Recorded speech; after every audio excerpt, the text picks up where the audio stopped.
Selasa pagi ini Masjid Istiqlal melakukan penyembelihan hewan kurban. Dan untuk melihat langsung kegiatan pemotongan hewan kurban, langsung saja kita sapa koresponden CNN Indonesia Mahardika Utama yang sudah berada di sana. Selamat pagi Mahardika, ada berapa ekor sapi dan kambing yang rencananya disembelih hari ini? Dan apakah sapi limusin dari Wakil Presiden Maruf Amin sudah disembelih?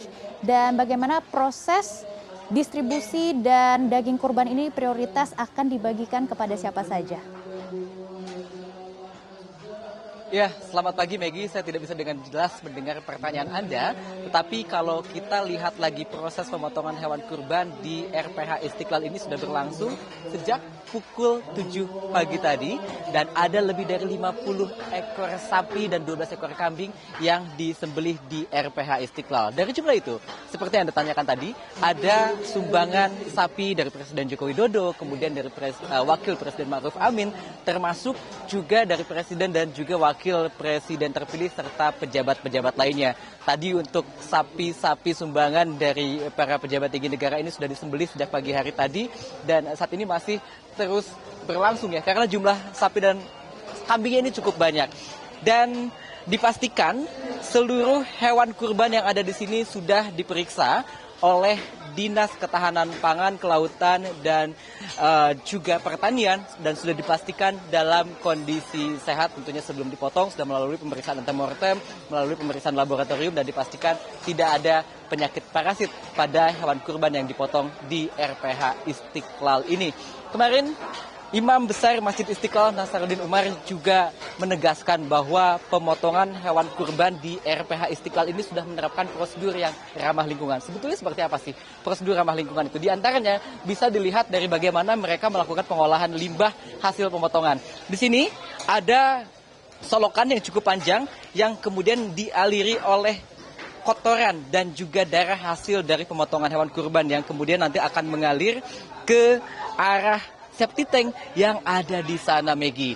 Dari situ kemudian selang akan menuju ke mobil truk sedot tinja. Artinya ini kotorannya langsung akan diambil oleh mobil truk sedot tinja yang sudah disiapkan di kawasan Masjid Istiqlal. Sementara itu untuk jeroan dari sapi ataupun juga kambing dikubur di tempat yang juga sudah disiapkan oleh pihak penyelenggara. Artinya ini sesuai juga dengan Peraturan Gubernur DKI nomor 10 tahun 2022 tentang pedoman penyelenggaraan pemotongan hewan kurban. Lalu bagaimana dengan distribusinya? Kita lihat di sini.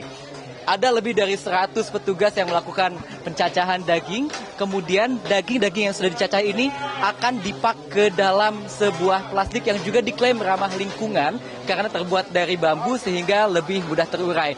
Plastik ini mampu menampung 1 kilogram daging. Artinya Maggie, setiap jiwa nantinya akan mendapatkan 1 kilogram daging dari distribusi pemotongan hewan kurban di Masjid Istiqlal. Kalau kita lihat lagi, daging-daging ini nanti setelah dipak akan dibawa kemana? Saya akan mengajak Anda untuk melihat lebih dekat ya.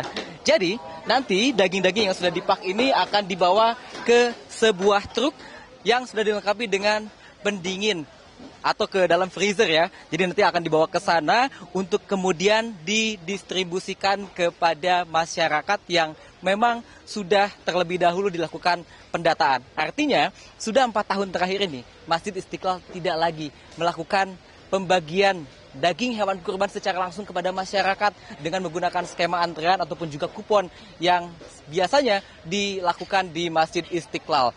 Jadi artinya nanti kemudian pihak Masjid Istiqlal ini akan mendistribusikan sendiri daging hewan kurban kepada masyarakat. Untuk tahun 2024 ada sedikitnya kurang lebih 25.000 jiwa yang akan menerima daging hewan kurban masing-masing seperti yang saya jelaskan tadi adalah 1 kilogram ya.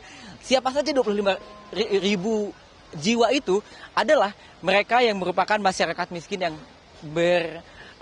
tempat tinggal di sekitaran Masjid Istiqlal, kemudian anak-anak penghafal Quran, lalu ada juga pondok pesantren dan juga rumah yatim yang merupakan binaan dari Masjid Istiqlal. Jadi dipastikan ya, tidak ada pembagian daging hewan kurban secara langsung kepada masyarakat. Jadi masyarakat tidak perlu datang berbondong-bondong mengantre di Masjid Istiqlal karena sudah tidak lagi berlaku skema seperti itu. Kembali ke Anda, Megi. Baik, proses distribusi pada tahun ini ternyata sudah berdasarkan data dan semoga tepat sasaran. Terima kasih Dika atas laporan Anda, selamat bertugas kembali.